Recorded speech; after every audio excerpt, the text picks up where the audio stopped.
Infertility is on the rise in America. It's a heartbreaking struggle couples often go through alone. Today, Dr. Danielle Lewis and I are going to share with you another piece of the puzzle you might not know is even an option for you. There is so much more you can do beyond the reproductive endocrinologist to help you get and maintain a healthy pregnancy. Get ready because this interview is so good. Welcome to the Road to Living Whole podcast.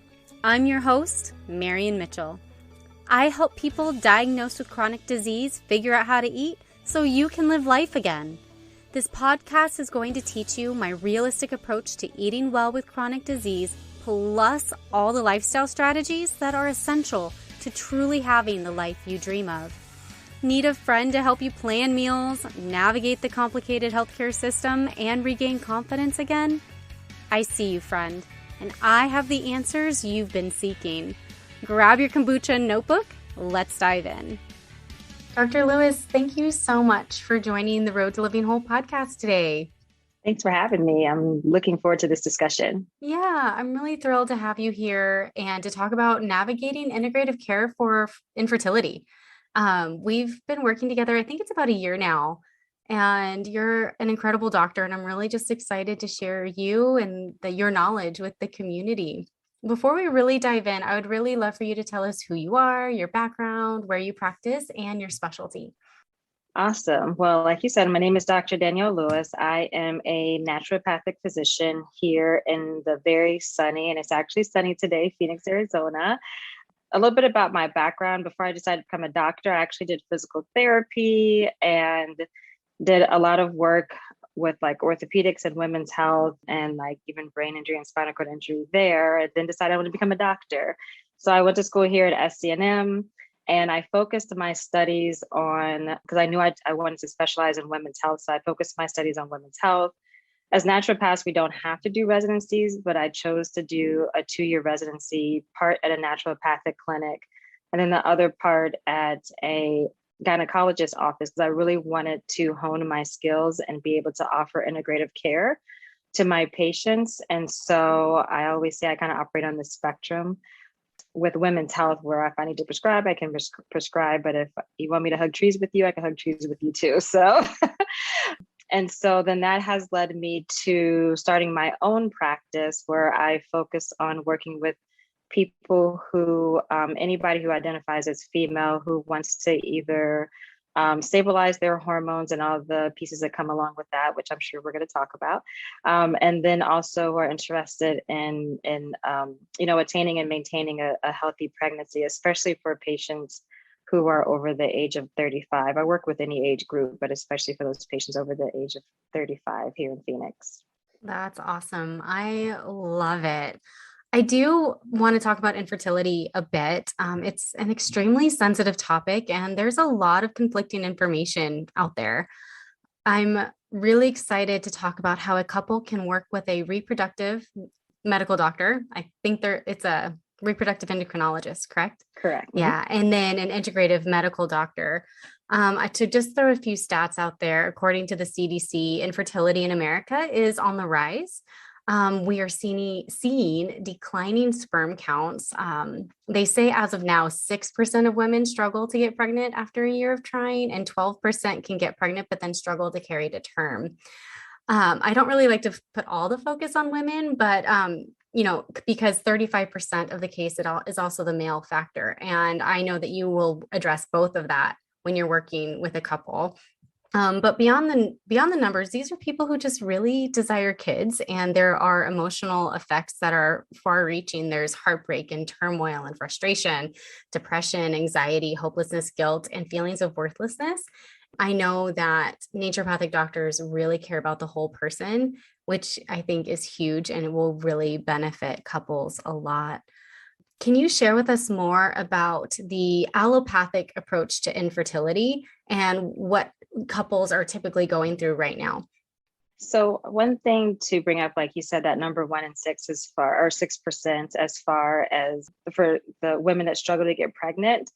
Along with that, really for you to be, I guess, diagnosed as being infertile is usually after you've tried. If you're a healthy couple under the age of 35, who has been trying to achieve for a year. So usually most physicians, and especially if you're trying to get it covered by insurance, and one know we'll talk a little bit about that later, are not going to really see you for fertility until you've been trying to achieve for a year. And so with that being said, you may go to see either a reproductive specialist or your gyne or a fertility specialist, and they will try to figure out maybe what's going on with your cycle, but it's mainly from a hormonal level. It's very focused, it's very linear, whereas naturopaths look at like the whole person and trying to figure out what may be contributing to your symptoms. And then as far as treatments, usually there's medications that can be used because we're focusing our, the thoughts on, or your treatment on fertility. All we're worried about is like, are you ovulating or not? Do you have a viable egg that is ready to be fertilized by hopefully healthy sperm, right? And so these are the two things that are focused on. So either the medications are going to help you ovulate at a certain time, if we're using them, if you're doing like what's called an IUI, where maybe the sperm is being placed intrauterine and then being fertilized that way. If you're moving on to IVF, there's the sperm and the egg are manipulated outside of the body and then implanted back into, and there's different various forms of kind of like this artificial insemination, this art therapy that can be used in order to, for the patient to achieve pregnancy. And it's pretty much just focused on that. Let's have you ovulate. So this is going to increase your chances. Can we pick that main dominant, hopefully healthy egg to then fertilize and then place back into the uterus. And sometimes it can take several rounds of doing that. A lot of times it takes like injections or the partner taking medications in order to induce these pregnancies. I would say, without getting like into a whole deep like science lesson, are the main kind of like summary. And I'm sure we're gonna have, this is gonna spark other discussions for us to have down the line too. Definitely. As far as that allopathic approach. Yeah. So now that people have a really clear picture of what that looks like, how do integrative or naturopathic doctors approach that differently? Like, I'm assuming that it would be best if people were to come to you before they even start trying. And then, let's start there and then we'll move into, okay, what if they're not there yet? They're listening to this, they're in the middle of trying and they're out of, reproductive fertility office, and how can they start with you there? So let's start with before, like when you decide you want to start trying, and then we'll move to after, if they're already in the process and then they decide they want to go in a holistic route. So let's start before. Okay. Trying. Yeah. So first, I deal with patients of all ages who know that maybe one day they want to get pregnant, right? But they have their menstrual cycles aren't regular or they're super heavy. There's just, they're not balanced. And so really at any age that you decide that you would like to get pregnant, I always tell people, if you're planning pregnancy, I know it's not always planned, but if you're planning pregnancy, like, happy baby, happy mama, happy baby is kind of like what I say. So let's make sure that you have optimal health and you're feeling good and your cycle is normalizing. When you start trying, like what you should be looking for as far as, tracking your cycle and looking at those different signs and things for fertility. We can do, blood work and then make sure where your levels are at. So that when you do and optimize those levels so that when you do start trying, it hopefully is not such a stressful process, because this can turn into a very stressful process really quickly. And so that's when any of my patients that come to me saying, like, I would think I want to start trying. Me and my partner, we want to start trying. We're considering pregnancy. This is what it looks like. I'm always like, let's figure out what's going on with your body. Make sure we don't have any like inflammation. Let's check your lifestyle. And just make sure that you, as the host, we used to joke around about this in my embryology class about like when they're describing pregnancy, it kind of sounds like a parasite. I know it's probably horrible to say on this fertility, but it's a symbiotic relationship, between you. Let's make sure that we create the best environment for this, for you to host this environment to attain and maintain a healthy pregnancy. So hopefully you don't have to deal with some of the other things that some women unfortunately have to deal with when it comes time to try to conceive.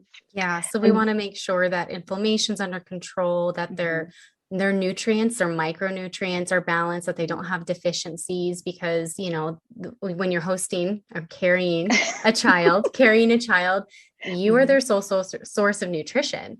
So they will take from you to have a viable pregnancy that will leave you depleted after. So the more, and if you're already depleted, then the baby may not have what it needs to be able to be carried to term. So it's really important to really address nutrition and health before the pregnancy, especially if you're able to plan. I was one of those that was surprised, but I always knew I wanted kids. So I was already preparing way beforehand. I was like, they were like, oh, if you want to have kids, you should take prenatal vitamins. So I was taking prenatal vitamins since I was like 15, because I always knew I wanted to be a mom. And so, but that's not everybody, right? Most of my friends have struggled with pregnancy, taking a year and a half, 2, 3, 4 years.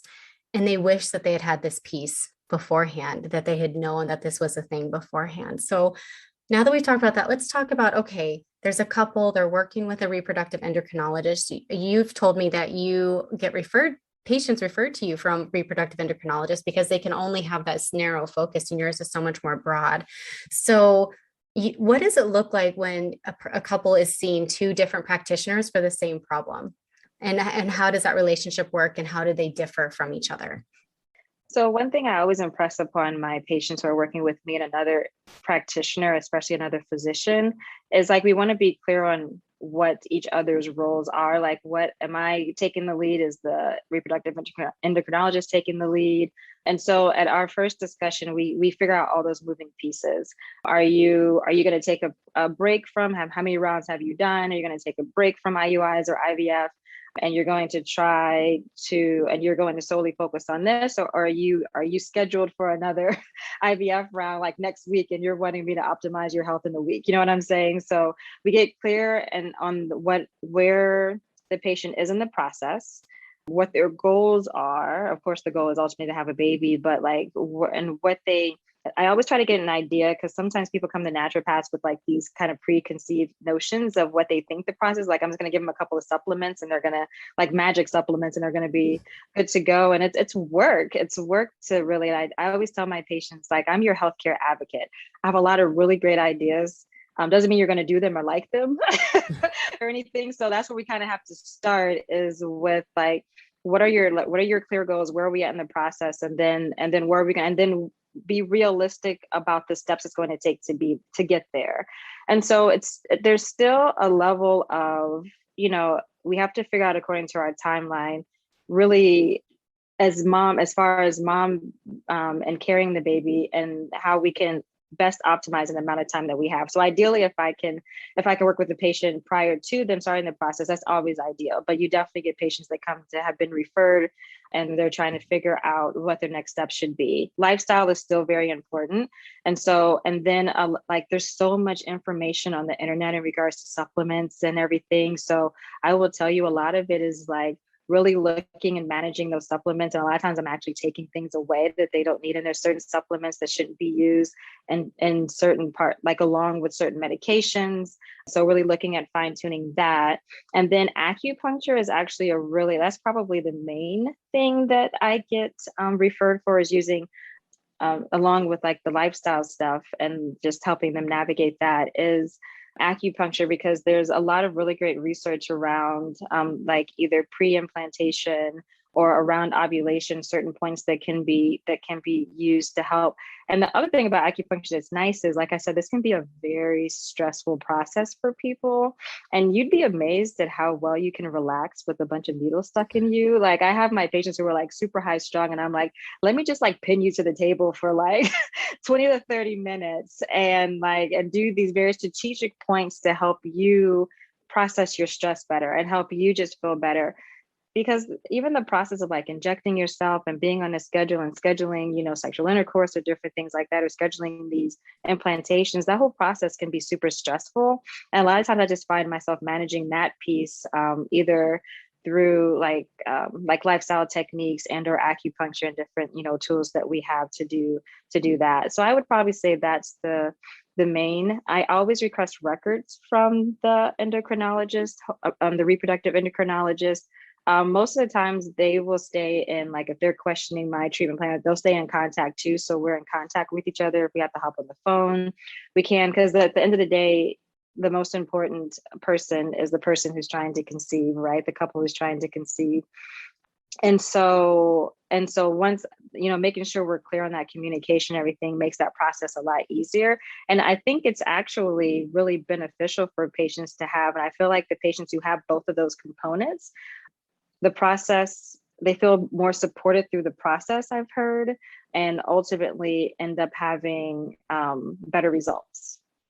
Awesome. I can definitely see that. I love that you brought up acupuncture. I definitely, I want to do an episode on acupuncture later because I believe in it so strongly, because it does work on so many different levels, not only with relaxing certain muscles and stimulating certain pathways, but relaxation and all of that. So what I'm hearing is that you get to take up the lifestyle side, the compassionate side, you're able to provide tools beyond, medication, and then to really help them just put themselves first and take care of themselves. And you're able to not only address stress management, which is huge. Most people end up, I've heard so many people that take a break and then end up getting pregnant because just a huge weight's been lifted off. And it's like, wouldn't it be nice that through the process to be able to relax and have it happen sooner than later? But also, you talk, you have a new booklet on nutrition for hormone balancing, and part of getting pregnant is having optimized hormones. So, we talk about food and also lifestyle and stress management. But in this process, are you going to run any tests beyond what the reproductive endocrinologist is going to do? Like, what are some tools that couples could potentially look for to help optimize their hormone health and their body's ability to carry a child to term? What are some things that you can do, even in the middle of the process, that would be helpful? So I would say it's kind of like, I would kind of split this in twofold as far as lab work is concerned, and talk about, because I do see a lot of patients from reproductive endocrinologists, but the majority of my patients, I would say, are coming to me from a gyn who they maybe have expressed to their gyn that they're interested in start getting pregnant. And so they maybe just show them about, pregnancy planning and tell them to eat better and run like a couple of labs. And so then I'm running the majority of the labs in that way. Right. So I would say a lot of patients come from that part of it, because a reproductive endocrinologist is usually going to run a pretty large gamut of labs, like especially if the patient's over the age of 35 and they're already considered this, the word that they like to use is like, if they do get pregnant, it's a geriatric pregnancy, which like makes me cringe every single time. It's like, it just makes you feel old, right? You're like, you're 35, you're not old. So they usually come with like the genetic testing and like the looking at AMH and estradiol. Vitamin D is, I have been seeing that run a lot more, thank goodness, even though, insurance doesn't like to always pay for it, but I think it's a very important lab. Looking at all the hormones, testosterone, DHEA. I would say outside of like the sex hormones and thyroid, so it's thyroid, AMH, DHEA, testosterone, estradiol, progesterone. Progesterone is kind of hit and miss sometimes, because usually they like to run labs on day 3. So they're looking at estradiol and they're not necessarily looking at progesterone. Whereas as a naturopathic doctor, I would usually run, if the patient has a normal cycle, like of between days 19 of 20 and 21 of their cycle, look at progesterone, possibly along with some of these other markers to repeat them. And then the other one that I don't see ran by anybody usually is cortisol. So we're back to that discussion about stress. Like, it's a stress hormone, and figuring out, cortisol can be, if it's too high, it can be very pro-inflammatory. If it's too low, you can feel very depleted, and your body might not have that, be able to deal with outside stressors and things like that while you're trying to conceive. A lot of times doctors aren't screening for that. I will start with a blood test looking at AM cortisol and kind of seeing where those numbers are at, but ideally doing a 24-hour salivary cortisol is going to give us a better idea. And then outside of that, looking at more specialty labs, because just like you mentioned in my book, I talk a lot about nutrition. And really, I really just talk about nutrition as the basis for helping to harmonize your hormones and balance your hormones. And so digestion is very important. So sometimes I'll look at, like, especially if a patient is experiencing digestive issues, the majority of your immune system sits in your gut. And so you want to make sure that we're addressing, when we're talking about inflammation and stuff like that, that we're addressing the gut. And a lot of times I find if patients, their gut health isn't good, they can't even assimilate or break down the nutrients that we're trying to put in their body for them to be able to use them in the first place.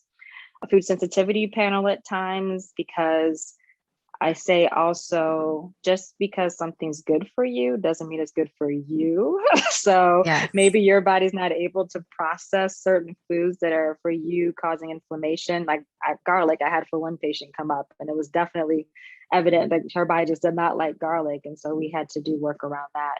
I'm sure she loved it too. It was like her favorite food. Oh, she did. And it was off the charts. And she was like, garlic. And she had been like trying to self-treat, and when she was trying to self-treat for garlic, was like indicated for her. So it was like, she's like, what? And so then once we got rid of that, she turned the corner. And then I'd probably say there's other ones depending on the patient's case, but would be a micronutrient panel, because a lot of times, like I said, my patients are showing up and they're taking so many supplements trying to put nutrients in their body that they read about online. And it's like, well, let's see what nutrients you and your cells need. So running that micronutrient panel can be a game changer and help us really to like hone in on what exactly that patient needs. I love it. I love it. Those are all my favorite tests. All right. So let's talk about the big question. These couples are already putting a lot of money into IUIs and IVFs. Is naturopathic medicine typically covered by insurance, or is it cash pay? And what does that look like? And what is the benefit of cash pay? Let's also add that question in there. I'm in Arizona, and in Arizona, it is not covered by insurance. And so it is fee for service. But I actually had one of my patients kind of break down like how much she had spent, like, via insurance and co-pays and deductibles and everything one year, to when she shipped her, because here you can use like health savings accounts. So if you have that available to use, so like a HSA or an FSA card. And so she switched her insurance where she was, and it's pre-taxed, right? So she's putting that money away when she knew how much money she was spending with me. It is fee for service, but she was like, I'm spending way less money actually doing it this way, and I'm getting this, this tax, benefits from it too, than I was spending before. And for most of my patients, after we've like achieved their goals, they're usually like, there's other stuff that usually we're moving into, especially for my fertility patients once they're pregnant. That was like the big goal, but then they're like, oh yeah, by the way, I kind of have this going on, but they've already done a lot of that foundational work. So that, and they know what I'm going to tell them about diet and exercise and lifestyle things and all that, so that they need me less. And the other thing is, when it comes to labs, what I find is, especially for these, the labs that are that are deemed as fertility labs, like AMH and stuff like that. If we try to run them through insurance, a lot of times they're getting a huge bill on the other end. And so they don't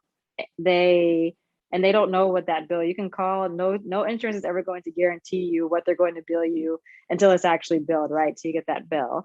And so with running labs, I have really good prices on cash labs. And with that, you know what your bill is. And same thing for care. You're not going in having an office visit and then getting a bill later because you haven't met your deductible or whatever. I always tell my patient, this is the cost of my initial visit. At that first visit, I really break down for them, like, this is where I see your path going, how often we're going to have to meet, these labs, what they cost. And that's what your cost is going to be. You're not going to get a bill from me later, a huge bill from me later. Yeah.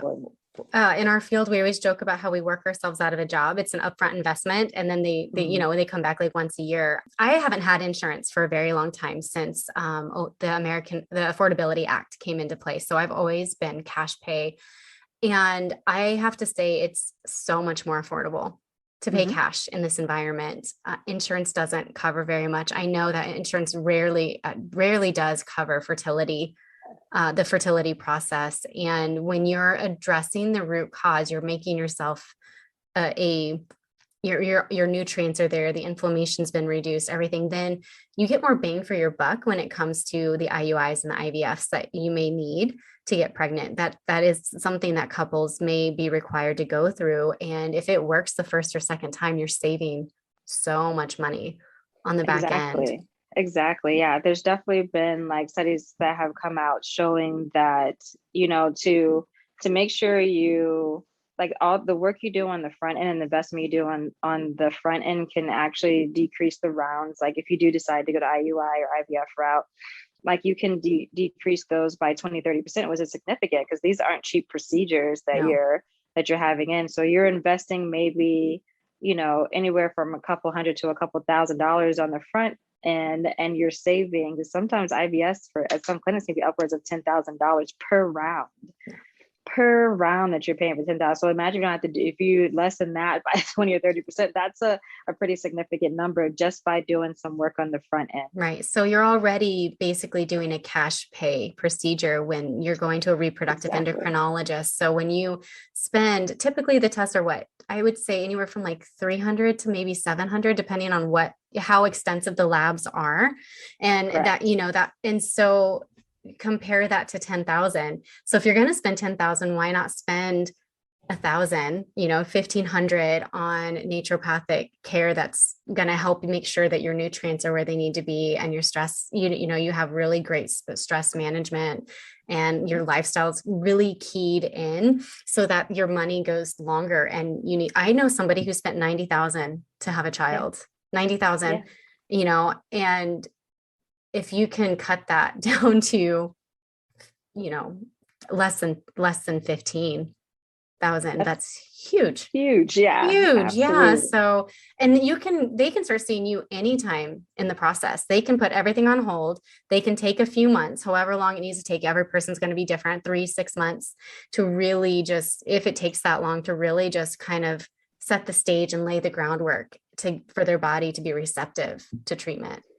Absolutely. Yeah. And I'm so glad that you said that in regards to like the specifics of the costs and how much that you can save. And I think that I'm appreciative of you doing podcasts like this as far as helping to spread the word and helping people to understand the process, because I think that, a lot of times there's a level of impatience. Like I when it comes to working with me, I always tell my moms, like, please give me minimum like 3-4 months, kind of depending on what's going on with you, your cycle, your inflammation, if you have any other like diagnoses that we're trying to like make sure under control before we start. And a lot of times they don't listen to me. And I know part of it is because I'm like, please try to avoid pregnancy. Part of it is because if you have been trying, or as my patients say, I haven't not been trying to get pregnant for like several years. You've kind of already had this mindset that you're not fertile. And then I'll just tell one story of example with a patient where she had been trying or not trying for 12 years. And she had some pretty significant things going on with her menstrual cycle. It was super heavy. She didn't like to leave the house. She liked to exercise because she never knew it was going to come on, and it was super heavy. And when it did come on, and she was vegan, but she was a vegan that ate like Morning Star and like stuff like that. So like still super processed foods, I would say. Yeah.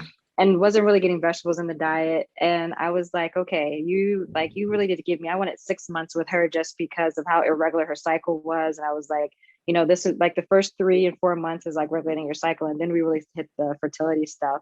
And as far as I got was because everybody starts with lifestyle nutrition with me. That's everybody's starting place with me.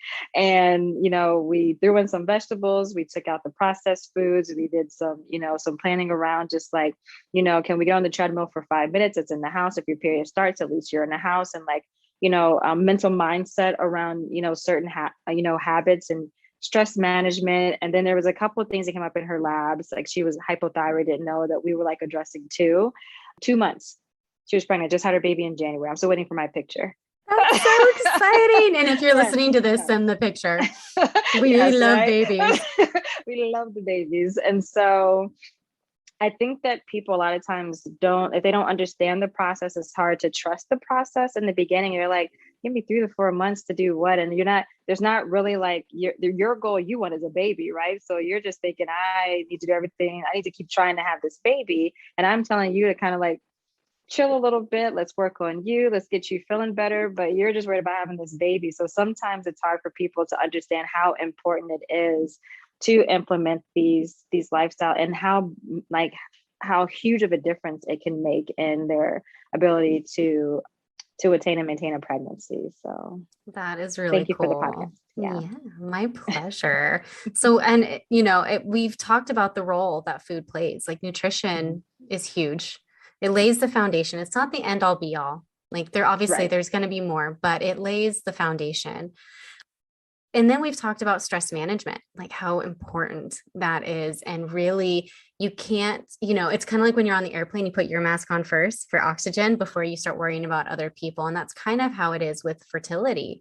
You have to take care of yourself. You have to make sure that you have what a child is going to need, because you're not just carrying this child, you're literally giving it life, you're giving it nutrition and everything that you're taking in. So the better habits that you have, the more healthy habits that you have, the more nutrition that you have, the stress and everything, all of that's going to make the whole process that much better, including labor and delivery and the fourth trimester recovery down the road. So what you're doing now lays the foundation for the whole process. So thank you so much for sharing that with us. Can you tell people how they can connect with you? So you can go to my website. My website is a little bit different. It's harmony.care instead of .com. So you would go to harmony, HARMONY.care, CARE. And on my website, if you guys are interested in downloading that ebook, there's a pop-up. You just sign up for my email list. I promise I don't send a ton of emails. You might get a newsletter like once a month and different information via that. I'm not one you're gonna wake up with the daily email from, but it also will give you access to that free ebook that is full of a lot of the foundational information that I give my patients around nutrition. You can also follow, and then you can also request a 15-minute meet and greet with me.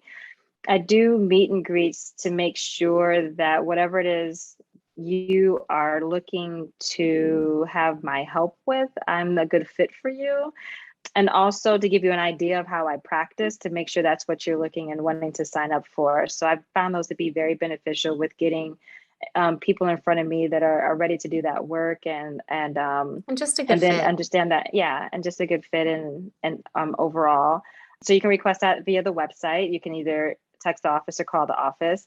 And then you can also follow me on Instagram. And my handle on Instagram is my name, at Dr. Danielle Lewis. I probably post there the most than I do on my other social media. So yeah, and I'll have links to all of this and your bio in the show notes. So if you guys are interested in connecting with her, go head over there. I've gotten a chance to look at her ebook. It's phenomenal. I highly recommend downloading it. Thank you. Especially, and this isn't just for fertility. If you're having any sort of hormone issues, hypothyroid, PCOS, your cycle's weird, it's a really great place to start. So I highly recommend downloading it. Again, Dr. Lewis, thank you so much for being on the show. This is really helpful. And I look forward to more episodes down the road where we get to really dive into hormones and pregnancy and all sorts of good stuff. Perfect. I look forward to it too. This was fun. And I hopefully there's some beneficial information in here for somebody. So I appreciate you taking the time to interview me. Thank you so much for hanging out with me today. If you found this episode helpful, would you do me a favor and help others find it by leaving a review, sharing a screenshot on social media, or sharing the link with a friend? By you sharing what you've learned, others are able to find this podcast and join our community. Be sure to check out my website, www.roadtolivingwhole.com, for over 160 delicious recipes, a variety of meal plans, and a blog packed full of even more healthy living tips.